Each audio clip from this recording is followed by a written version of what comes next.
comienzo el juicio popular contra los presuntos responsables del expolio de nuestros derechos sociales.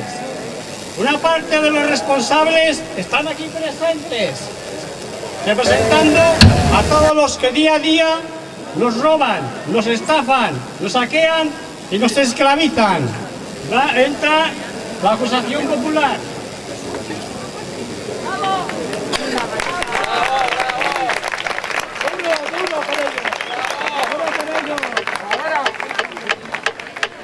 Todo el mundo en pie. Entra el Tribunal Popular.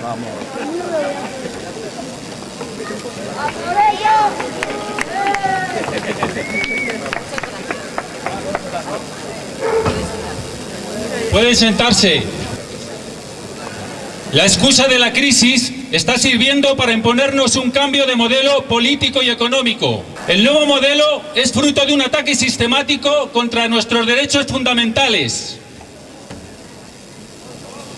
A través de la privatización y con el empeoramiento de las condiciones laborales, nos están robando la sanidad, la educación, las pensiones, los servicios sociales, el transporte público, los derechos laborales, etc. Es decir, una serie de conquistas sociales y un patrimonio común que se convierten en el objeto de especulación y saqueo de unos pocos. Comprobamos el empobrecimiento de nuestras vidas mediante el ajuste permanente. Asistimos a infinidad de casos de corrupción protagonizados por los causantes de esta mal llamada crisis y que ahora pretenden convencernos de la necesidad de sacrificios, como si la responsabilidad de la situación actual fuera de todos y todas por igual. Ante este escenario de crimen e impunidad es necesaria la justicia. Por esta razón, convocamos a un juicio popular imputando a los responsables del ataque contra los derechos fundamentales del pueblo. Ya no sirve culpabilizar a los mercados o a terremotos financieros. Al igual que la mafia, estos poderes están formados por personas y entramados de empresas e instituciones organizadas para arrebatarnos lo que es nuestro. Trataremos de desenmascararlos a través del testimonio de personas que han asistido o asisten al desmantelamiento de la sanidad, la educación, el transporte público, los servicios sociales o los derechos laborales. Para que no existan confusiones, hablamos de justicia con mayúsculas y, por supuesto, gratuita. No se trata de aplicar leyes hechas a su medida o lamentarnos por lo mojado del papel en aquellos artículos que recogen algunos de nuestros derechos como ciudadanos y ciudadanas. Este juicio persigue un doble objetivo. En primer lugar, señalar a los responsables del robo y de la regresión de nuestros derechos. Por otro lado, para que exista justicia, debe haber reparación. Así que, una vez encontrados los culpables, deberemos iniciar el camino de la recuperación de nuestros derechos sociales y construir modelos que mejoren y dignifiquen nuestras vidas. Se abre la causa del pueblo contra los responsables del saqueo de nuestros derechos sociales. Comenzamos juzgando a los responsables de la destrucción de nuestro derecho al trabajo. Que proceda la acusación popular. Muchas gracias. En su artículo 23, la Declaración Universal de los Derechos Humanos habla del derecho al trabajo y dice lo siguiente: toda persona tiene derecho al trabajo, a la libre elección de su trabajo, a condiciones equitativas y satisfactorias, y a la protección contra el desempleo. Además, añade que toda persona que trabaja tiene derecho a una remuneración equitativa y satisfactoria, que le asegure, así como a su familia, una existencia conforme a la dignidad humana y que será completada, en caso necesario, por cualesquiera otros medios de protección social. Como podemos apreciar, a poco que miremos a nuestro alrededor, este es un derecho que está siendo vulnerado de forma flagrante. Comiencen los testigos, acusación popular.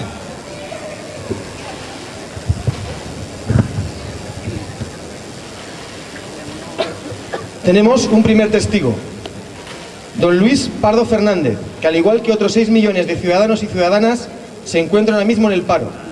Don Luis, puede pasar al estrado. Usted afirma que se ha vulnerado su derecho al trabajo. ¿En qué se basa? en mi empresa hicieron un ERE temporal, pero nos pedían horas extras, que yo no entendía. Y venga a hacer horas extras, y horas extras. Luego nos dijeron que la empresa iba peor, e hicieron otro ERE, esta vez de extinción de empleo. O sea, que nos han echado a la calle, a la mitad de la plantilla, 69 trabajadores, y se siguen haciendo horas extras.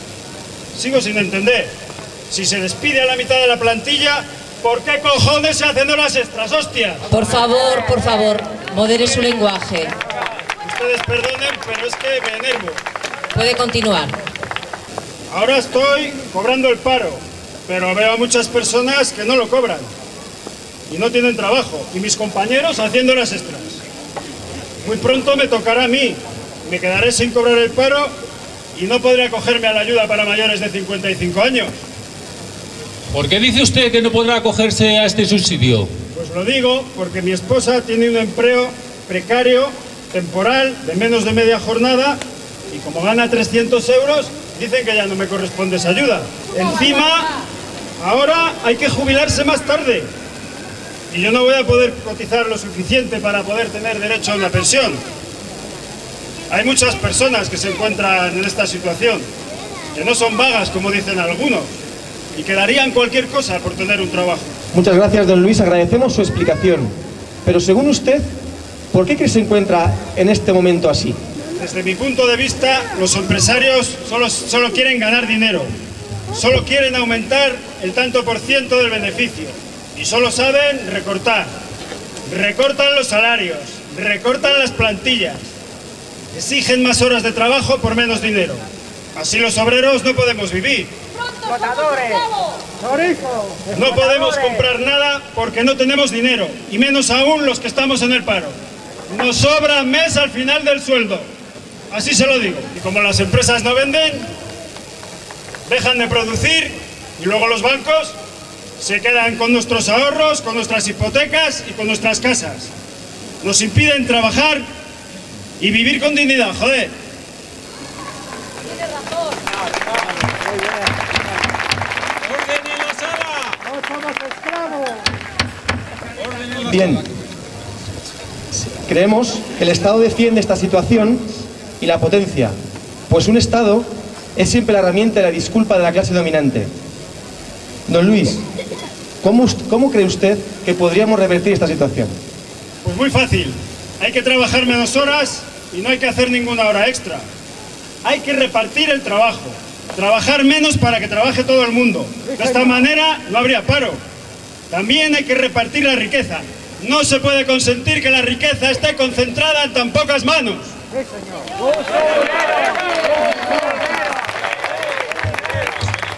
A ver, Mientras el resto de la gente se las ve y se las desea para sobrevivir. Todo el mundo tiene derecho a disfrutar de la vida, en el trabajo y fuera de él. Si no, ¿qué mierda de sociedad es esta?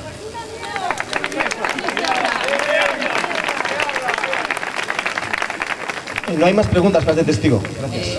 muchas gracias. Puede retirarse. ¿Tiene usted algún testigo más? Sí. Un momento. Rogamos a la sala, por favor, mantenga la tranquilidad. Sabemos que la indignación es mucha, pero si no, no vamos a poder avanzar. ¿De acuerdo? Tenemos un segundo testigo. Llamamos a don Guillermo Sánchez Salazar. Haga el favor de acercarse, por favor. Usted afirma que se ha vulnerado su derecho al trabajo. ¿Puede explicarnos su situación concreta, por favor? Se dice de nosotros, los jóvenes, que somos la generación mejor preparada. Se nos llena de elogios, pero por otro lado se nos niega el empleo. El 55% de la población no tenemos trabajo. Se nos expulsa del país y tenemos que emigrar a países como el Reino Unido o Alemania para trabajar por un empleo precario, un minillo de 400 euros como mucho. Perdone un momento el testigo. ¿Puede acercarse un poco más al micrófono? Gracias. Mientras tanto, mientras los jóvenes no tenemos trabajo, los viejos tienen que trabajar más, jubilarse más tarde, y los jóvenes en las colas del paro. Y claro, la falta de estabilidad nos impide formar un hogar, y algunos no nos vamos a ir de casa de nuestros padres pues nunca en la vida. ¿No se plantea usted la posibilidad de seguir estudiando para mejorar su formación y su situación? ¿Cómo voy a seguir estudiando? Las matrículas han subido tanto que no me lo puedo permitir, vamos, ni yo ni nadie. Dice, esta vida, sin trabajo, sin futuro, es desesperante, dan ganas de hacer pues cualquier barbaridad. Usted como joven, ¿cómo cree que hemos llegado a este momento? ¿Podría explicarnos aquí a toda la sala reunida? Pues los propietarios de este mundo, algunos está por aquí, estos, tienen tanta riqueza que no pueden gastar lo que tienen. Y como los demás tampoco podemos gastar, porque no tenemos un duro, pues dicen que sobramos la mitad de la población. Que con la mitad de gente se puede producir todo lo que podemos consumir. Yo acuso a la clase dominante de quitarnos a la mayoría de la gente la posibilidad de llevar una vida digna en la que podamos desarrollarnos. Ha hecho usted, don Guillermo, un diagnóstico claro, se lo agradecemos. Pero ya aprovechando este momento, ¿podría usted aportar alguna solución? Queremos un sistema que haga compatible de una manera permanente el trabajo, el estudio y la formación. Y como ha dicho el testigo anterior, repartir el trabajo y repartir los beneficios de una manera equitativa, a cada uno, cada cual, según sus necesidades. Y que el trabajo deje tiempo para el ocio, para hacer más cosas. Que no somos esclavos. ¡No somos esclavos! ¡Claro que no! ¡No somos esclavos! Señor Tribunales, no hay más preguntas. Muchas gracias. Puede retirarse. Tampoco más testigos. Proseguimos la causa con el enjuiciamiento por el robo del derecho a disponer de un transporte público digno y social. Proceda la acusación. Muchas gracias. En los últimos años estamos asistiendo a la paulatina privatización del servicio ferroviario y a la fuerte apuesta que los gobernantes han hecho por la alta velocidad, en detrimento de un auténtico servicio público. De este modo se están privando a una gran cantidad de ciudadanos residentes en zonas rurales de una forma cómoda, barata y a veces la única con la que se pueden comunicar con su capital de provincia o localidades mayores, donde se encuentran servicios esenciales a los que en su pequeña población no pueden acceder. Esta situación se agrava cuando se trata de personas mayores o con problemas de movilidad. Y todo esto está ocurriendo a pesar de que en la legislación actual podemos mencionar el artículo 14 de la Constitución, que dice que los españoles son iguales ante la ley sin que pueda prevalecer discriminación alguna por razón de nacimiento, raza, sexo, religión, opinión o cualquier otra condición o circunstancia personal o social. Llamo a testificar a dos personas afectadas directamente por esta situación: doña Concepción García Torres, vecina de la localidad de Quintana Paya, y don Celestino Gil Tobar, trabajador ferroviario. Acérquese al estrado la primera testigo. Buenas tardes, doña Concepción. ¿Usaba usted o algún miembro de su familia el servicio de transporte por ferrocarril? Sí, claro. Yo para ir a Burgos al trabajo, mi hija para ir a estudiar, cuando íbamos al médico, al especialista. Y además, muchos fines de semana para visitar a los familiares que tenemos en Pancorbo. ¿Y desde cuándo disfrutaban de ese servicio? No sé, desde siempre, desde que tenemos recuerdos. Y en su opinión, ¿qué perjuicios le ha supuesto, le está suponiendo a usted la supresión de este servicio de ferrocarril? Pues que antes íbamos directamente a la capital o a otros municipios y ahora tenemos que depender de nuestro coche particular, y si estamos enfermos, pues llamar a un taxi a Burgos, porque en mi pueblo no hay taxis. ¿Y desde cuándo llevan sufriendo esta pérdida de servicios, más o menos? Pues hará unos 10 años. Y en su opinión, ¿a qué se debe la desaparición de este servicio público? Pues esta política de reducción de gastos, a costa de privar a muchas personas de un servicio que es esencial para nosotras. Y que conste que por ser personas que vivimos en zonas poco pobladas y parezca que mantener dicho servicio es despilfarrar, nosotras pagamos impuestos como todo el mundo, incluso más que algunos que cogen el AVE y luego tienen sus cuentas en Suiza.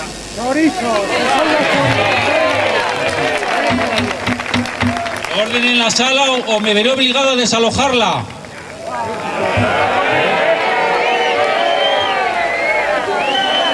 A ver, por favor.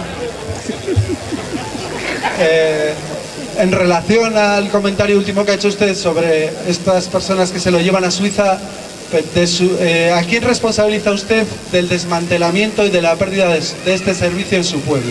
Pues evidentemente a estos delincuentes, chorizos, usureros, que no les queremos, no les necesitamos. A través de su gestión en el Ministerio de Fomento han primado el beneficio económico sobre el derecho de las personas que vivimos en el medio rural. Nos despojan del derecho a disfrutar de un medio de transporte seguro y eficiente y de poder movernos a cualquier localidad rural. Y además no solo nos afecta a nosotras, sino a toda la ciudadanía. Sí, señora. Y lo que quieren estos sinvergüenzas es que cojamos nuestros coches particulares, aunque contaminemos. Muchas gracias. Por nuestra parte no hay más preguntas a este testigo. Muchas gracias, puede retirarse. Que pase el segundo testigo. Don Celestino Gil Tobar, ¿qué profesión y residencia laboral tiene usted? Buenas tardes. Pues yo soy ferroviario y categoría factor de circulación en la estación de Quintana Paya. ¿Y qué funciones tenía antes y cuáles tiene en la actualidad? Pues antes tenía muchas funciones. Atendía la venta de billetes, el servicio de información al viajero, la parada de trenes, la subida y bajada de viajeros y la entrada, paso y salida de trenes directos. Después, con la desaparición del servicio de viajeros, ya solo había que atender el paso de trenes directos. Y ahora, como todo se maneja desde el puesto de mando central, ha desaparecido todo el personal de la estación.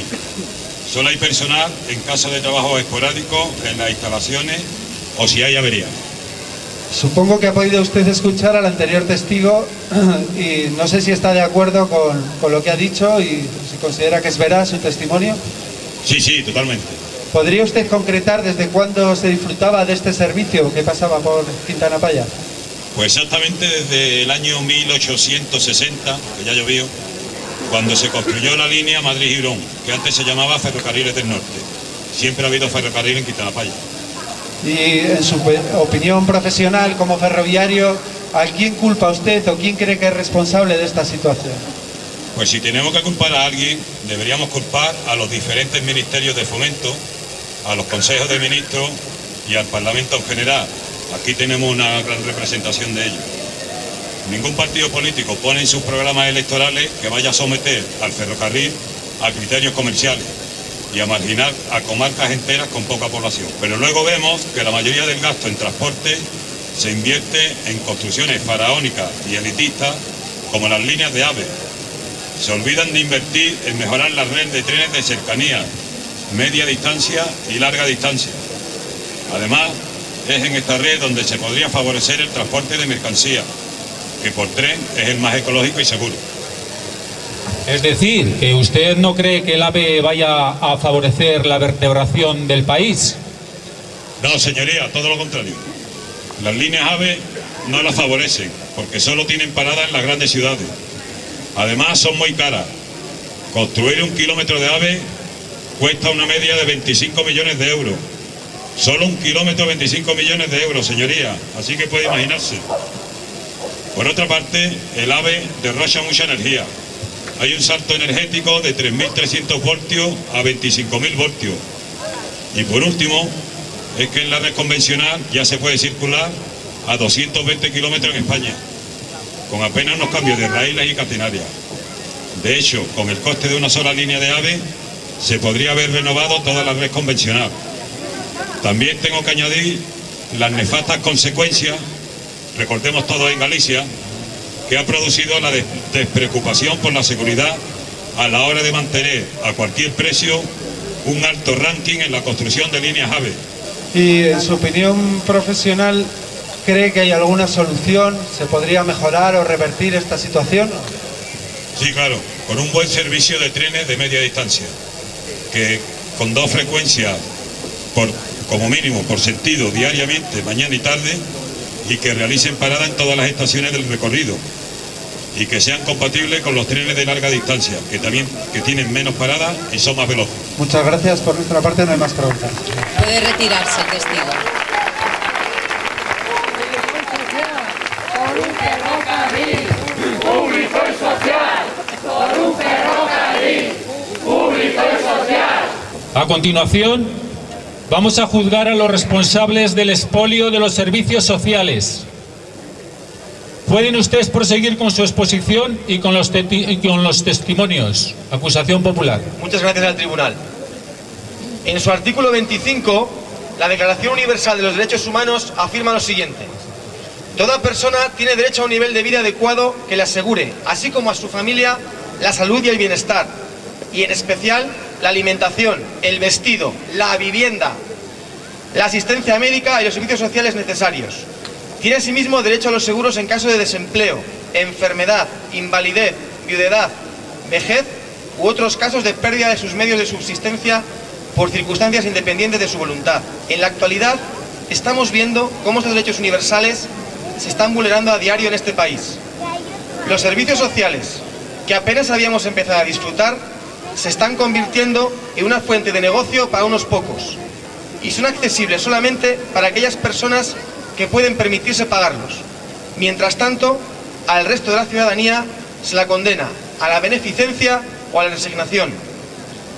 Para dar testimonio de este hecho, llamamos a doña Emilia Gómez Parrado. Doña Emilia, acérquese al estrado. Usted afirma que su derecho a unos servicios sociales dignos se está vulnerando. ¿Puede explicarnos exactamente sus circunstancias? Yo cuido a mi madre de 85 años de edad. Tiene reconocida la dependencia desde hace años. La mujer tiene problemas de vista y oído, además de movilidad reducida. Y por si esto fuera poco, hace un año se le diagnosticó Alzheimer. El caso es que yo tuve que dejar de trabajar fuera de casa para poder cuidarla. ¿Afirma entonces que los recortes de la ley de dependencia están vulnerando sus derechos, afectando a la situación? Antes de modificar la ley de dependencia, yo cotizaba a la Seguridad Social por cuidar a mi madre. Pero a esto me beneficiaba de cara a mi jubilación. Pero con la excusa de la crisis, esto lo han cortado. Yo tengo cotizados bastantes años, pero estoy segura de que ya no voy a volver a trabajar. Primero por cuidar de mi madre, pero aunque ya no tuviese que cuidarla, tengo 54 años. ¿Es que tengo posibilidad de reincorporarme al mercado laboral? Pero, doña Emilia, la ley de dependencia seguramente le da derecho a algún tipo de prestación económica por cuidados en el entorno familiar. ¿No recibe usted esta prestación? La ayuda económica de 450 euros que nos daban la han recortado. Ahora nos la han dejado en 25 euros. 25 euros al mes. ¿Qué hago yo con esto? Es un insulto, una vergüenza. ¿Cómo puedo yo pagar a alguien que me ayude a cuidar a mi madre? Y esto lo llaman ayuda, que así se ganan el cielo haciendo la caridad con los pobres. Es que no comprendéis. Justicia, no caridad. Queremos justicia y no caridad. Queremos justicia, justicia, justicia. A ver, por favor, vamos a dejar proseguir a la acusación y a la testigo. De cualquier modo, doña Emilia, a pesar de lo emotivo de su declaración, siempre se la puede decir que puede llevar a su madre a una residencia de ancianos. ¿Qué opina al respecto? Imposible. Una residencia privada es prohibitiva. O quizás hay alguna que cueste 24 euros al mes y no la conocemos. Y las residencias públicas es imposible encontrar plaza. Siempre ha sido difícil, pero ahora encima están quitando plazas. Aquí, por ejemplo, tenemos la de Cortes, que tiene 2 plantas enteras cerradas. Y los centros de día, el panorama no es mejor. No es una opción que me pueda plantear. ¿Ha pensado usted y puede contárnoslo aquí a la sala por qué se encuentra en esta situación? El Estado, con los recortes en servicios sociales, nos deja a las personas más desfavorecidas abandonadas a nuestra suerte y en una situación de pobreza presente y futura. Esto nos afecta principalmente a las mujeres, que somos las que más afecta este recorte y las que nos ocupamos de nuestros familiares. ¿Cree usted que el hecho de ser mujer está empeorando su situación, por tanto? Por supuesto. Por ser mujer tuve un empleo precario. Por ser mujer tengo que ocuparme de mi madre. Por ser mujer tengo que ocuparme de mi casa, de mi familia. Bueno, por ser mujer no. Porque que en la sociedad en la que vivimos es una sociedad machista, patriarcal y capitalista.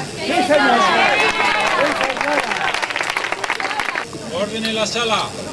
Ha hablado usted de su situación, doña Emilia, pero queremos aprovechar este momento por si tiene usted alguna recomendación que hacernos para revertir esta realidad. Para empezar, y como algo mínimo porque es una minucia, lo que voy a pedir es restablecer la cotización a la seguridad social de las cuidadoras familiares, como mínimo. Además, hay que aumentar las ayudas económicas y los servicios para garantizar a aquellas familias con menos recursos que puedan hacer frente a todos los gastos que conllevan ciertas enfermedades y discapacidades.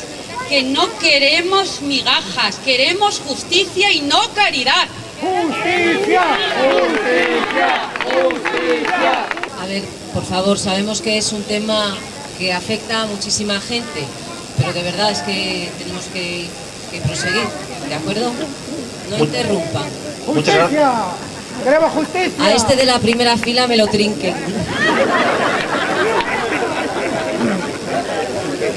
Si no les importa, para una vez que me dan la palabra, me gustaría decir unas palabras que las he traído escritas. Bueno, de acuerdo. Me gustaría añadir que lo que he dicho anteriormente no serviría de nada si no se da un cambio importante en la sociedad. Los hombres y las mujeres debemos vivir en igualdad. Esto es lo más importante. Los servicios deben ser asumidos por hombres y mujeres. Las mujeres no debemos de ser expulsadas del mercado de trabajo para volver a meternos en casa sin medios propios de subsistencia, sin autonomía y sin derechos, nada más.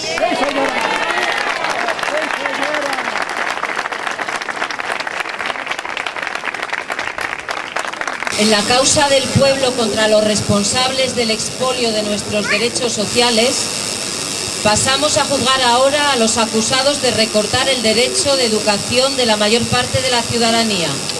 Proceda la acusación. Toda persona tiene derecho a la educación. La educación debe ser gratuita, al menos en lo concerniente a la instrucción elemental y fundamental. El acceso a los estudios superiores será igual para todos.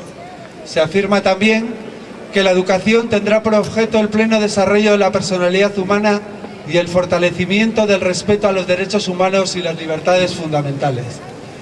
Sin embargo, actualmente estamos viendo que este derecho fundamental a la educación está siendo atacado en nuestro país por diferentes gobiernos. Estos gobiernos han apostado por una política de desmantelamiento de la educación pública y de fomento de la educación privada, convirtiendo este derecho en un privilegio y en un negocio. Tenemos 3 testigos para dar cuenta de esta situación. Se trata de una profesora, un padre de familia y una estudiante universitaria.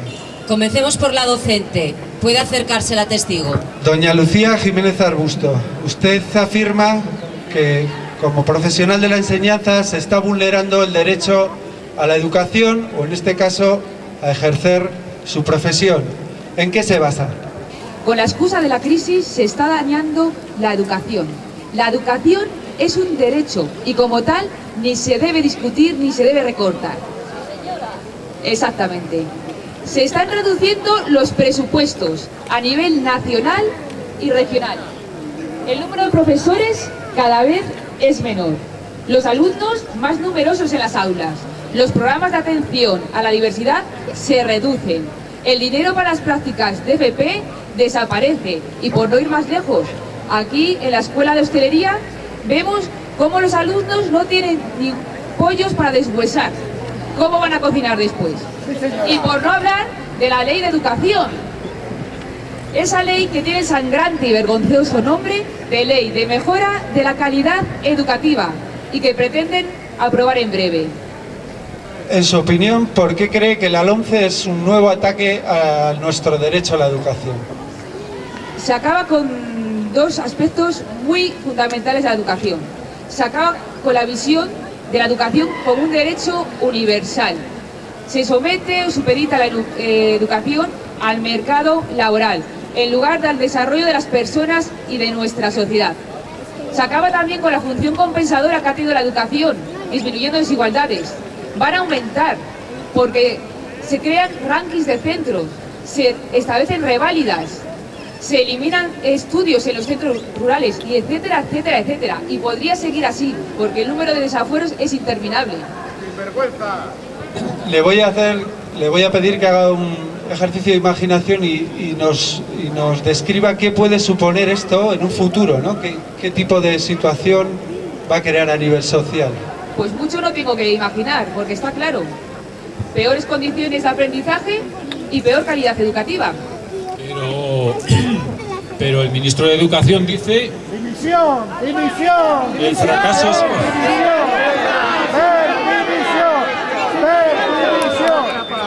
Según el ministro de Educación, dice que el fracaso escolar va a reducirse notablemente con esta ley. ¿No está usted de acuerdo? Pues claro que no. Lo cambiarán de nombre e intentarán manipular las estadísticas, pero el fracaso escolar va a aumentar. De hecho, si nos descuidamos, vamos a acabar teniendo dos sistemas educativos. Uno minoritario y de pago para la élite de los hijos de estos que nos gobiernan, y uno para la mayoría, que acabará formando una mano de obra barata, precaria y cuando no parada y sin un duro en el bolsillo.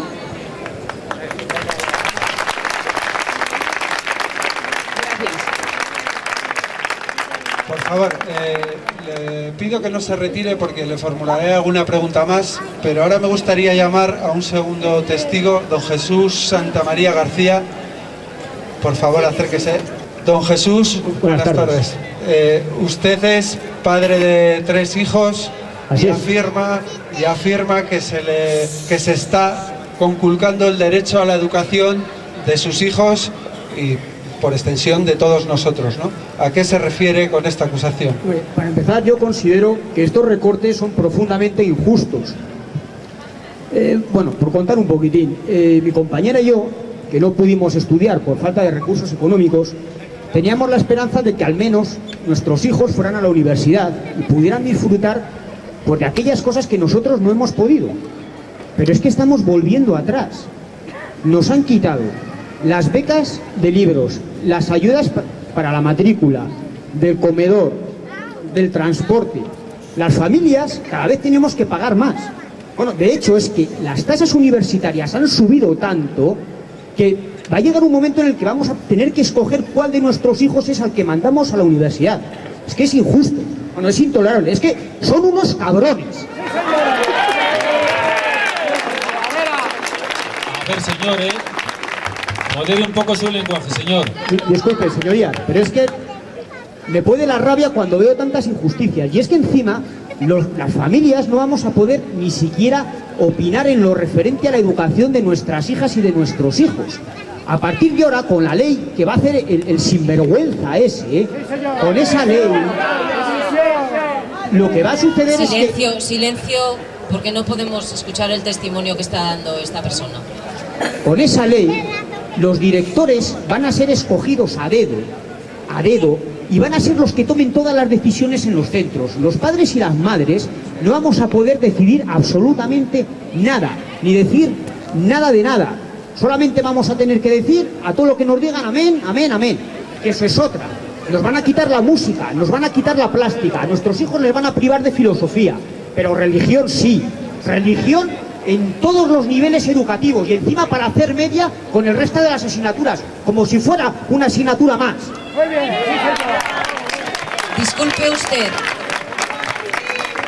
Disculpe usted, don Jesús. ¿Piensa usted que la Iglesia tiene algo que ver en todo esto? Hombre, algo no. ¿Tiene? los orígenes de esta sociedad. Por favor, señor, no está aquí usted de testigo. Retírese del estrado. Claro que tiene que ver la Iglesia en todo esto.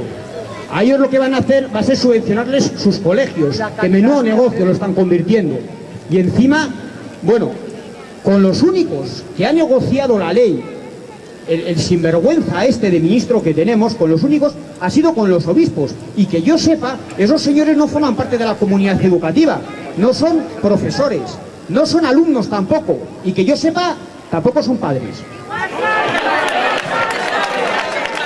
¿Tiene usted más preguntas? No, bueno, le ruego que no se retire y que espere junto al anterior testigo. Me gustaría llamar a declarar ahora a doña Laura Sanz Tobalina, estudiante universitaria, por favor. Haga el favor de acercarse al estrado, doña Laura. Doña Laura, es usted estudiante universitaria y afirma que se está vulnerando su derecho a estudiar, su derecho a la educación.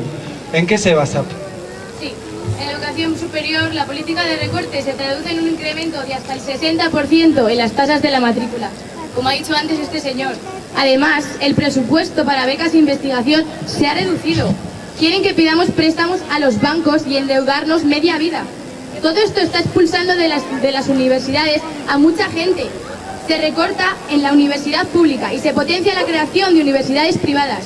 Sin ir más lejos, aquí en Burgos, este curso empieza a funcionar una universidad privada, subvencionada con dinero de todos. Mientras en las universidades de Castilla y León se eliminan grados. Y esto no es todo, señoría. Se está produciendo un secuestro del conocimiento por parte de las empresas. Esa es una acusación muy grave. ¿Qué quiere decir usted con eso? ¿Puede explicárnoslo? Sí, la explicación es muy sencilla. Son las empresas las que deciden lo que tenemos que estudiar, investigar o no. Con su dinero financian solo los proyectos que les interesan.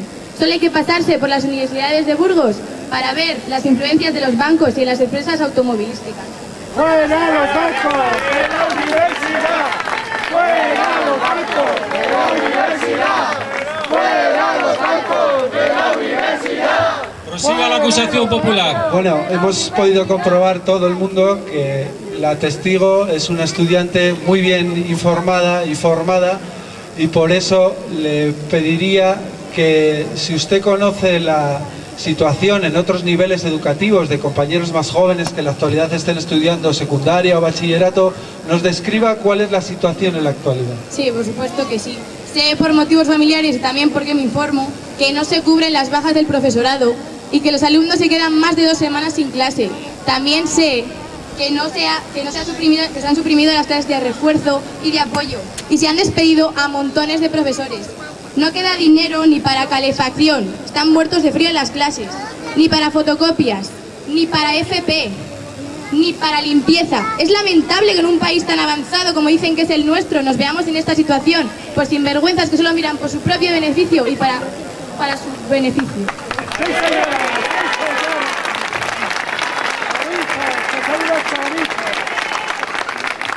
Por último, continúe usted.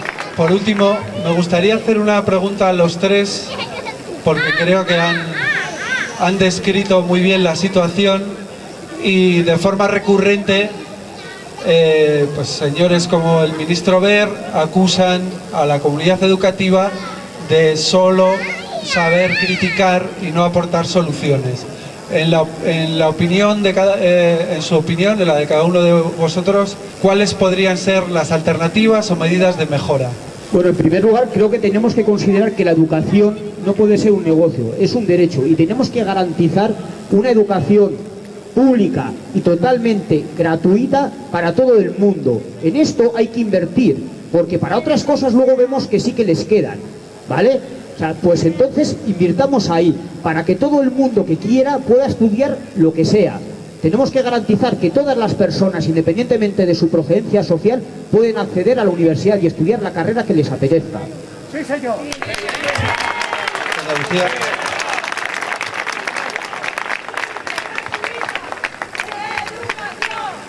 ¡Única gratuita!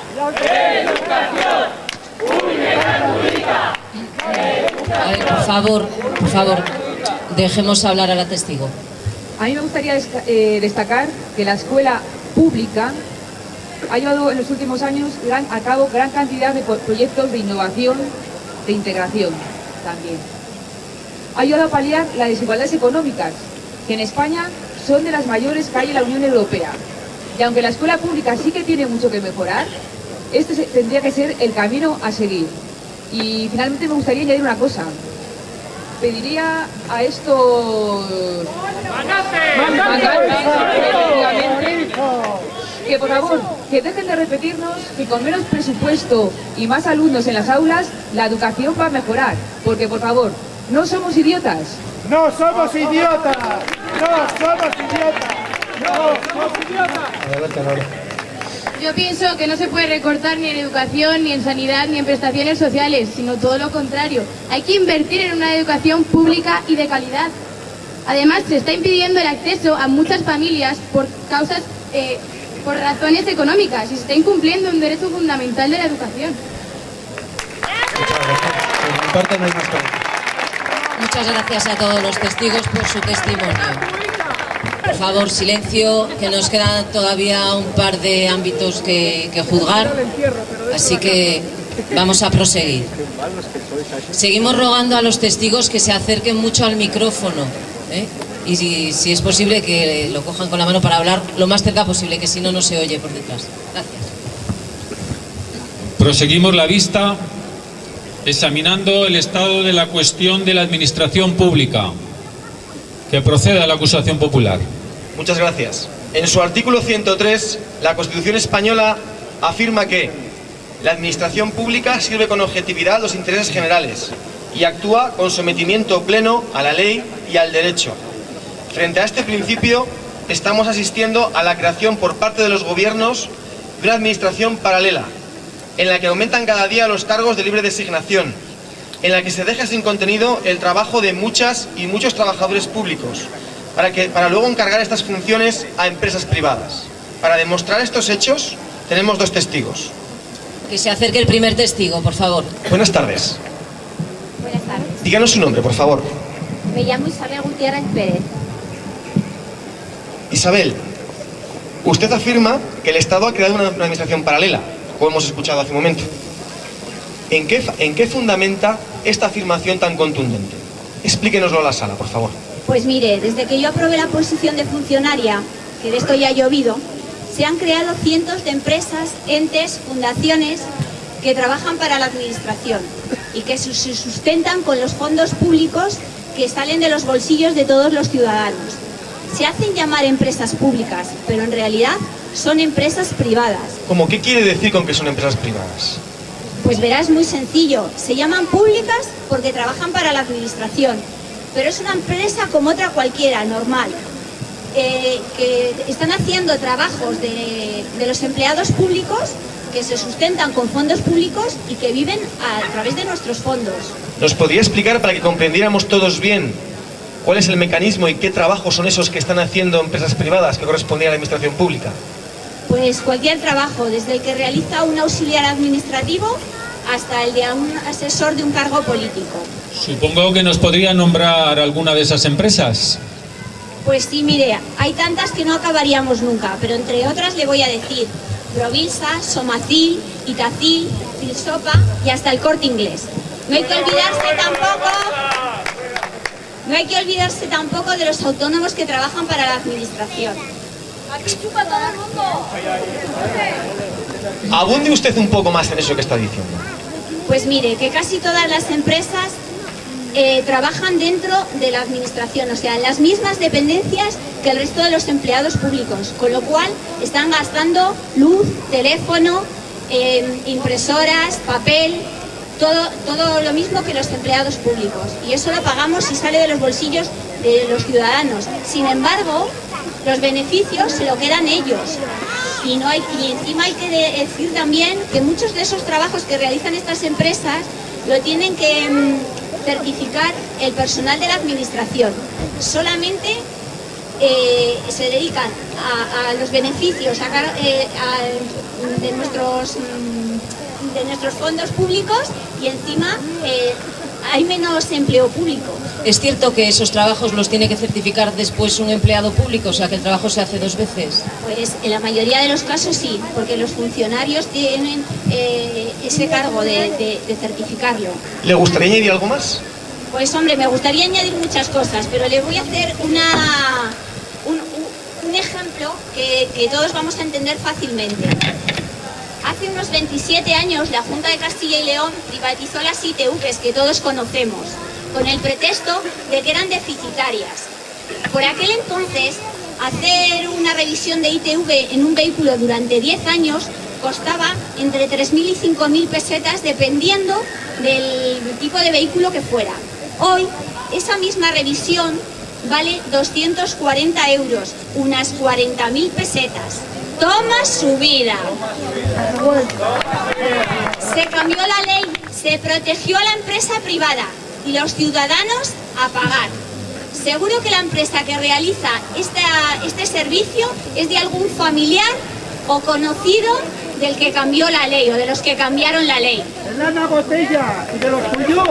Muy bien, muchas gracias por sus declaraciones, pero nos gustaría una vez más preguntarle si usted nos puede aportar algo para modificar todo esto. Bueno, pues yo creo que la solución es que la administración se tiene que financiar a sí misma, sin buscar más beneficio que cubrir las necesidades de los ciudadanos. La administración es un servicio público y un derecho que no tenemos que dejar que nos roben. Silencio en la sala. Silencio en la sala. Continúe, por favor. Muchas gracias. ¿No hay más preguntas? Puede retirarse. La acusación popular tiene otro testigo que asegura que la administración abusa de los nombramientos de libre designación y de los contratos eventuales. ¿Le importaría pasar, por favor? Díganos, por favor, su nombre completo. Feliciano López Hernández. Muy bien, Feliciano. ¿Nos puede explicar, para que todos lo podamos comprender, qué quiere decir con eso de los nombramientos de libre designación? Pues claro. Acérquese más al micrófono. Mire, los funcionarios somos servidores de la administración. Somos independientes. No importa el partido que ocupe la poltrona. No importa que sea de izquierdas o de derechas. Nosotros estamos a lo que tenemos que estar. Sin embargo, ya se encargan los políticos de crear plazas que dan a dedo para tener a su servicio a quien ellos quieran. Esto es lo que se denomina plazas de libre designación. ¿Podría explicarnos por qué existen estas plazas? Pues está muy claro. Estas plazas se dan a dedo y los políticos ponen en ellas a quien les da la gana para que no les causen problemas y hagan lo que ellos quieren. A cambio le dan unos pluses que, por cierto, son muy difíciles de cuantificar, pero que sin duda estamos hablando de mucho dinero, que por supuesto, y como siempre, sale de nuestro bolsillo. Parece que usted conoce muy bien el problema. ¿Podría aportarnos algún tipo de solución, alguna medida? Pues sí, que todas las plazas que existen en la administración se cubran por concurso-oposición, que de momento es el único sistema que no vulnera la Constitución en cuanto a igualdad de capacidad y mérito. En resumidas cuentas, más transparente.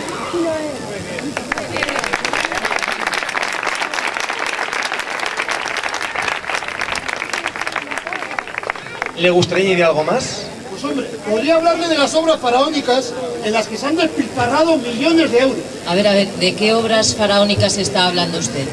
Pues la administración se ha gastado millones de euros en hacer obras muchas veces absurdas e inútiles, que en muchos casos también carecen de total legalidad.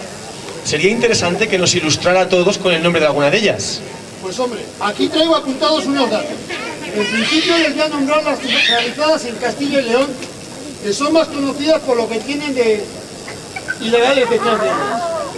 Y les voy a decir su coste aproximado. La cúpula de la energía de Ávila, 20.667.885 euros. El luchódromo de León, 500.000 euros. La cúpula del Milenio de Valladolid, 16 millones de euros. La macroestación de esquí de San Glorio, 500 millones de euros.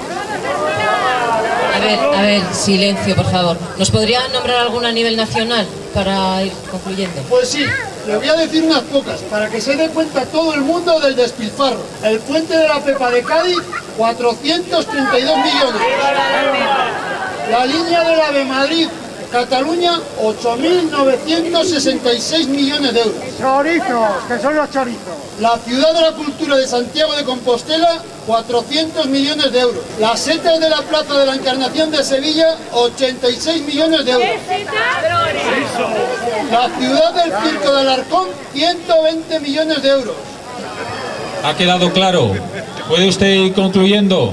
El tranvía de Jaén, 126 millones de euros.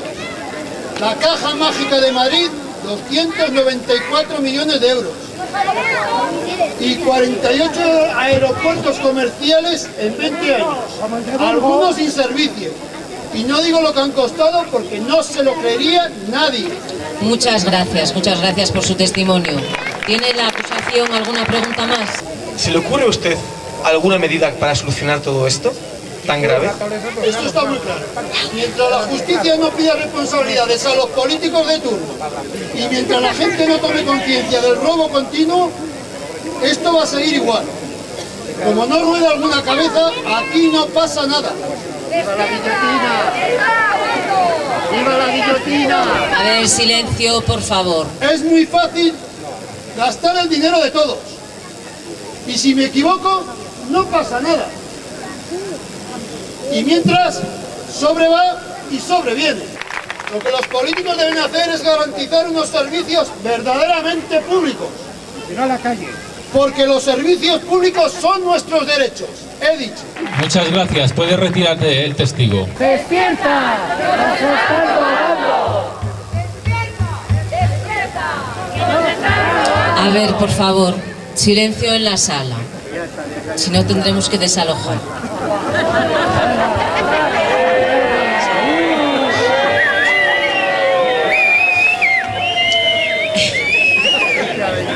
Finalmente, ¡Sois unos vendidos! vamos a concluir. Por favor, un respeto. Ninguno, respeto ninguno. Que somos como vosotros. Que esto es un tribunal popular. A ver, vamos a concluir este juicio, esta causa del pueblo contra los responsables del robo de nuestros derechos sociales, examinando un derecho de gran importancia para todo el mundo, el derecho universal a la sanidad. Que proceda la acusación. Toda persona tiene derecho a un nivel de vida adecuado que le asegure, así como a su familia, la salud y el bienestar, y en especial la asistencia médica. Frente a esta declaración, en los últimos tiempos estamos asistiendo a unas políticas que ponen en riesgo este derecho fundamental. Unas políticas que privan del derecho a la salud a una parte de la población.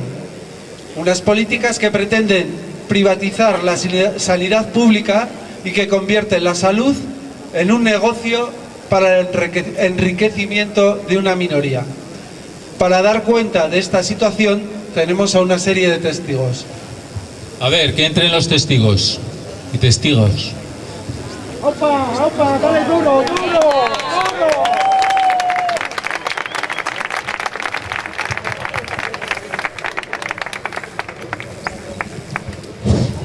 ¿Comparecen ustedes juntos y juntas? ¿Cuál es el motivo?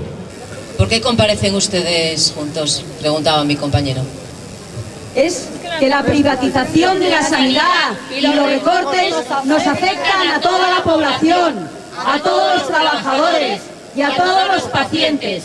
Y también si no estás enfermo. También si no estamos enfermos. Ya se sabe que la sanidad la pagamos entre todas y todos, para el beneficio de las personas que lo necesitan cuando están enfermos, pero también para la prevención y para la promoción de la salud de toda la población sana. Bueno, pero se supone que para eso ya está el SACIL, ¿no? Silencio, silencio. ¿Es que acaso ustedes dudan de la gestión de los políticos de la Junta de Castilla y León en materia de salud? Podemos demostrar que con la excusa de la crisis privatizan la sanidad pública, la recortan, la disminuyen, nos quitan derechos y la empeoran. Y encima nos dicen que es para hacerla sostenible. ¡Vaya sinvergüenzas! Se gastan más de 250.000 millones de euros en el rescate de los bancos. Me muero. Y luego nos dicen que no hay dinero ni para la sanidad pública, ni para la educación, ni para los servicios sociales. Dicen que no pueden dejar caer a un banco.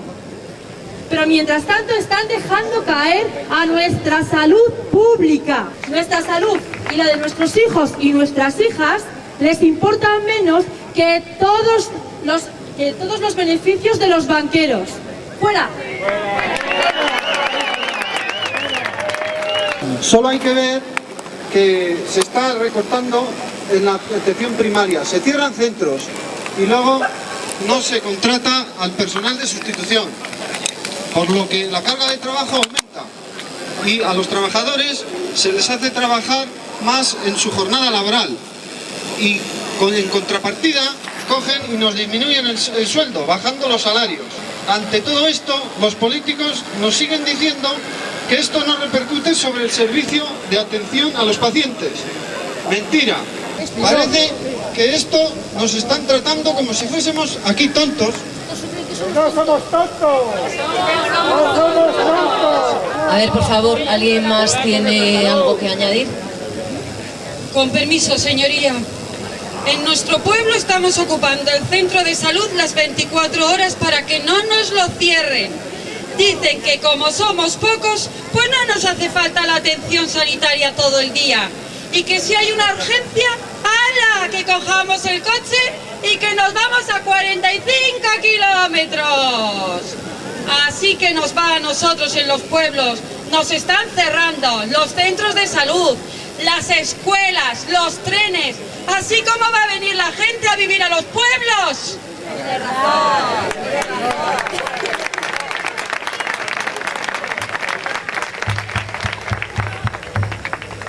Yo le voy a dar otro ejemplo. Soy una prueba viviente del empeoramiento de la sanidad. Yo antes era trabajadora del hospital, pero ahora trabajo para una subcontrata de la empresa concesionaria. Somos menos plantilla y trabajamos más horas. Nos explotan y encima quieren los mismos resultados en higiene y limpieza. Y para colmo nos dicen que quieren cantidad y no calidad.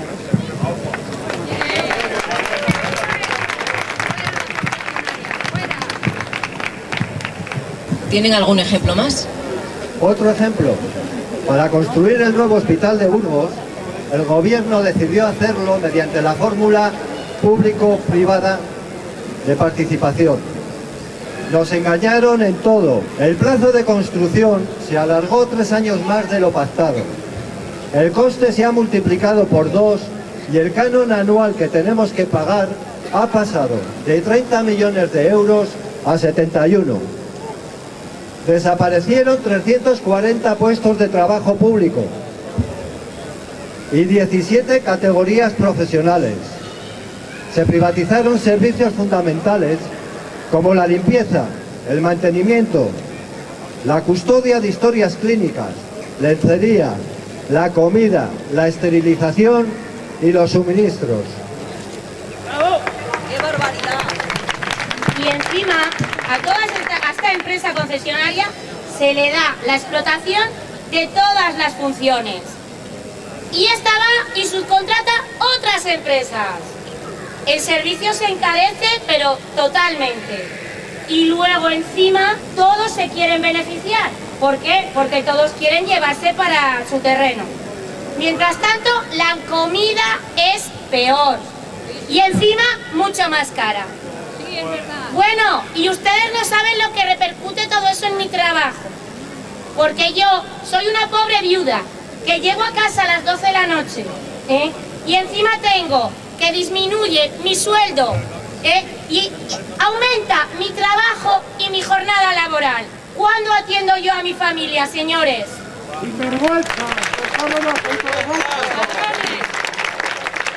Bueno, me gustaría dirigirme a cualquiera de ustedes con la siguiente pregunta. ¿Quién se beneficia de esta situación, de esta nueva fórmula privatizadora? Méndez Pozo. Seguramente Méndez Pozo, pero voy a decir que no nos beneficia a los ciudadanos que tenemos que pagar ese canon durante 30 años. Los usuarios tampoco, que sufrimos el coste del aparcamiento. ¿Sabe usted lo difícil que es llegar hasta ese hospital? Y yo me pregunto, ¿cuándo los autobuses urbanos entrarán dentro del recinto del hospital para facilitar el acceso a los usuarios? ¡Eso! La comida es de escasa calidad y cantidad. La cafetería es carísima y ni siquiera te dan un triste vaso de agua. Así es, de vergüenza. Pues los trabajadores y las trabajadoras lo tenemos todavía peor. Tenemos que recorrer distancias kilométricas, si nos hace falta algo tenemos que hacer cientos de papeles.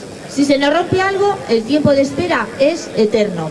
claro, como hay que hacer tantos papeles y tienen que pasar por tantos despachos, y lo principal, que es dar un buen servicio, se deja para el final. Soportamos inundaciones, malos olores, escasa ventilación y la temperatura del aire acondicionado todavía sigue irregular. O pasas frío o te asas de calor.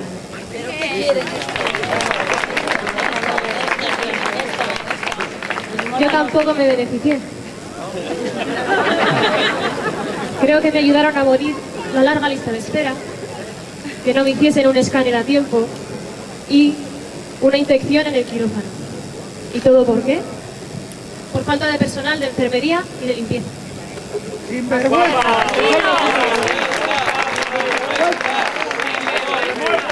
Bueno, para concluir con este... A ver, por favor, un poco de respeto. Para concluir con este grupo de testigos, quiero que ustedes señalen o acusen a quienes entienden que son los responsables de este cambio de modelo y de la privatización de este derecho. Sí, señoría. Responsables son todos los que deciden estas fórmulas para enriquecer a los empresarios y banqueros que participan en la empresa concesionaria y en las empresas subcontratadas. Responsables son todos quienes gestionan la salud de la población con el fin de desviar el dinero del gasto sanitario a los empresarios amiguetes de turno. Responsables son quienes cierran 3 hospitales en Burgos, reducen camas, lo que hace que aumente la lista de espera. Responsables son quienes cierran las guardias de Oña o Pradoluengo. Así es, así es. Y también son responsables los gerentes, directores generales, consejeros de sanidad, que sacarán tajada ahora o en el futuro con un puesto de trabajo para ellos o para alguno de sus familiares.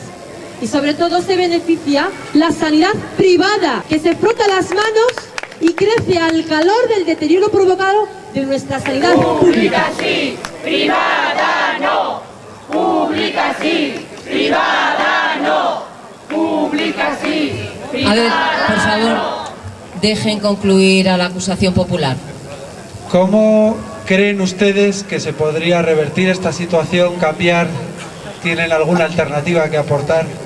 No solamente tenemos una alternativa ahora, sino que le hemos dado siempre y seguimos dando prácticamente las mismas alternativas sin que se nos escuche. Tenemos alternativas. Lo primero es que la salud vuelva a ser un derecho y no un negocio. Y para ello tienen que desaparecer leyes que sostienen las fórmulas de la privatización, como la Ley 1595. Hay que exigir la participación efectiva de la clase trabajadora en la gestión de los recursos sanitarios, porque son nuestros y no de todos estos sinvergüenzas. Y además hay que garantizar la transparencia por ley. Hay que realizar planes de salud que nos permitan conocer las necesidades reales de todas las zonas. El catálogo de prestaciones tiene que ser único para toda la zona nacional. Hay que centralizar las compras y hay que crear una industria farmacéutica pública para los genéricos de mayor consumo. Tiene que haber incompatibilidad horaria entre los trabajadores que trabajamos en la función pública. No podemos estar trabajando en lo público y en lo privado.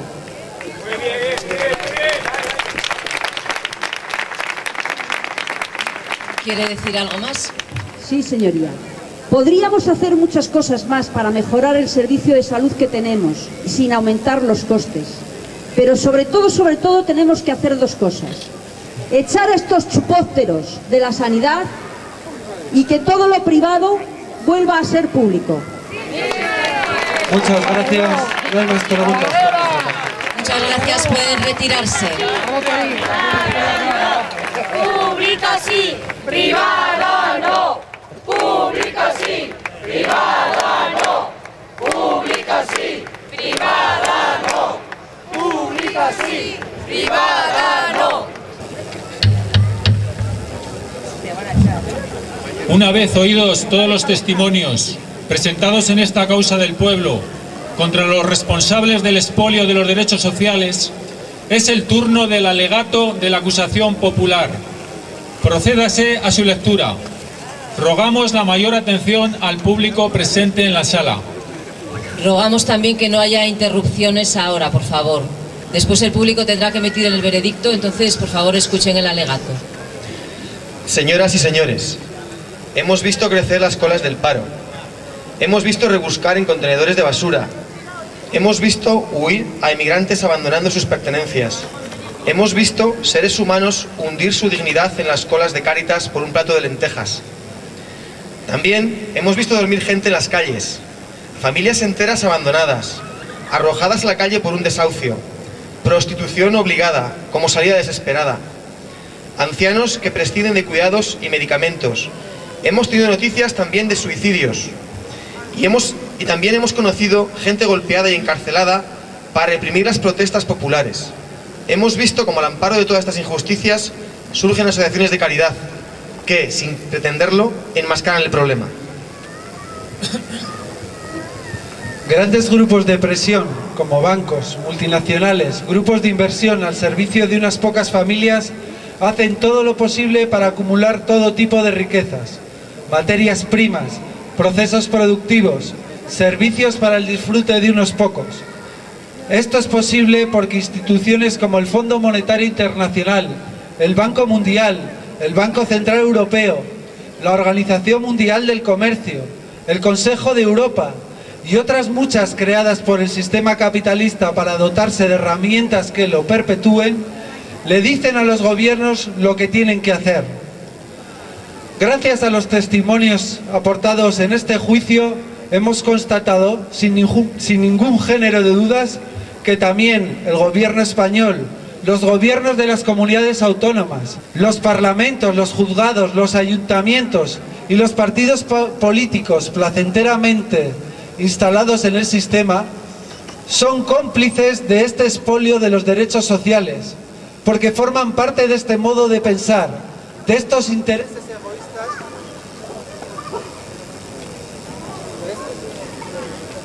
Creo que ha sido el gobierno de la comunidad.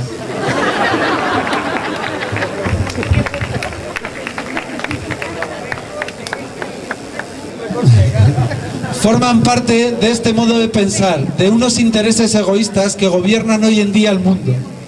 Hemos comprendido finalmente que si no se les obliga, nunca moverán un dedo por construir una sociedad digna y justa en la que se respeten los derechos que todas y todos tenemos.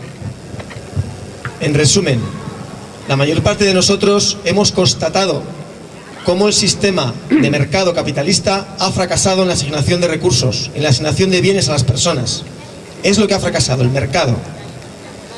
Por eso y en consecuencia, pedimos al jurado popular que no le tiemble el pulso y emita un veredicto de culpabilidad, acorde a la magnitud de los delitos perpetrados.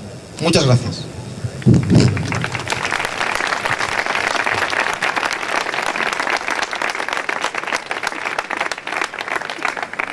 A la vista de todos los testimonios aportados y leído el alegato final por la acusación popular, es el pueblo soberano, es decir, todos los que están hoy aquí, el que debe actuar ahora como jurado popular y emitir un veredicto de inocencia o culpabilidad. ¿Cómo consideran a los acusados de violación del derecho al trabajo y a unas pensiones dignas? ¿Inocentes o culpables?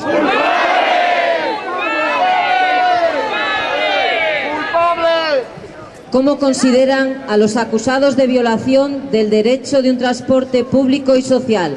¿Inocentes o culpables? ¿Cómo consideran a los acusados de violación del derecho a los servicios sociales?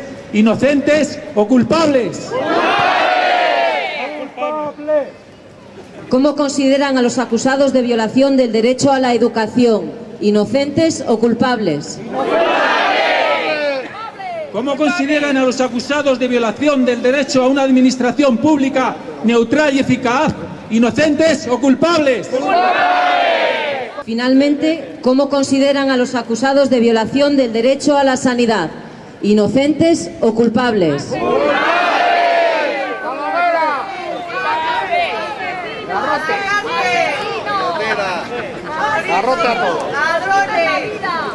Una vez emitido un veredicto tan claro, se procede a la lectura de la sentencia. ¡Al paredón!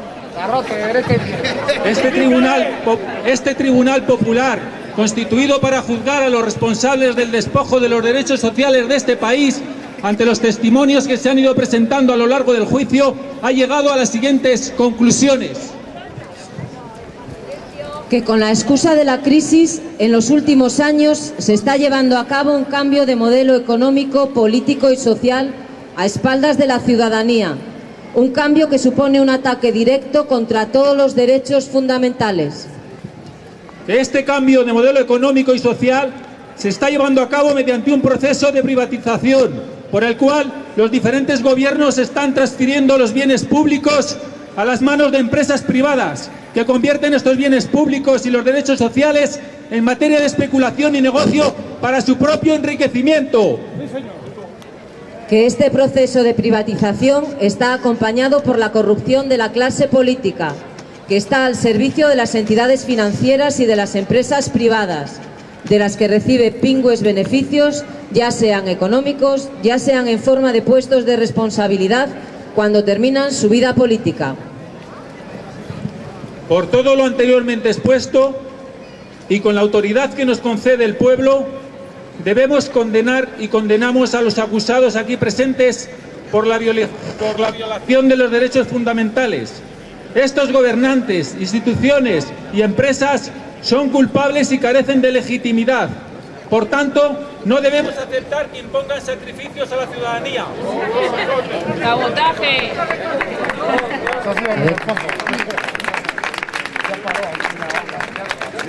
Llegados a este punto, este tribunal considera que quizá estemos todos deseosos de aplicar aquí alguna condena o algún castigo, pero lo que queremos realmente hacer es una serie de recomendaciones. Que el movimiento social y toda la ciudadanía les neguemos toda legitimidad y mantengamos un proceso de denuncia, desobediencia y resistencia constantes contra la actividad depredadora de las grandes empresas y de los gobiernos. Que el movimiento social y toda la ciudadanía despertemos ante este robo y luchemos por la recuperación de nuestros derechos sociales. Que no seamos esa mayoría silenciosa que se queda en casa y que tanto complace a nuestros gobernantes. Que el movimiento social y toda la ciudadanía nos empeñemos día a día en construir otro modelo económico y social en el que nos hagamos cargo de la gestión de nuestras propias vidas y en el que toda esta gente no tenga cabida. En nuestras manos está. Se levanta la sesión.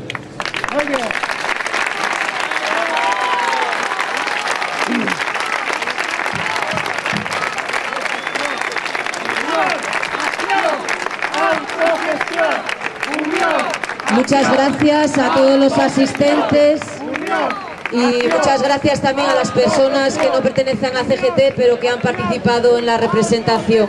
Muchas gracias. Bueno, y nos vemos en la calle porque esto sigue adelante.